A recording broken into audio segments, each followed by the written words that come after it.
Welcome to Nestor Lakay Channel. Ang lulutuin po natin ngayong araw na to, magluluto tayo ng paksiw na bangus with ampalaya at talong.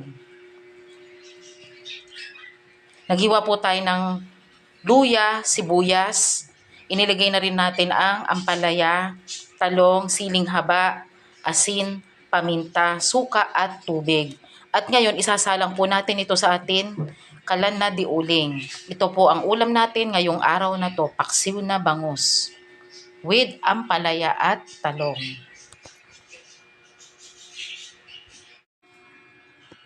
Isinalang na po natin sa ating kalan na diuling at takpan lamang po natin ito hanggang sa maluto ang ating paksiw na bangus. Masarap at madali lamang po itong lutuin.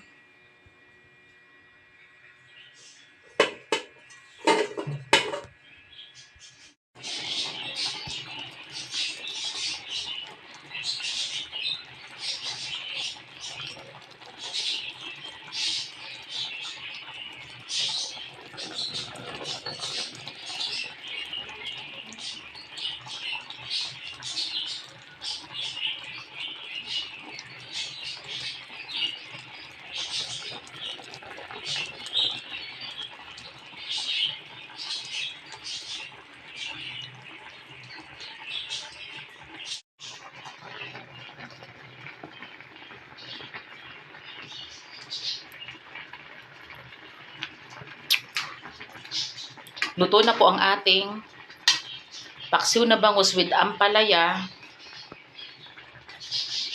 at saka po mayroon pong talong. Tamang-tama lamang po ang asim at alat po ng ating paksiw na bangus.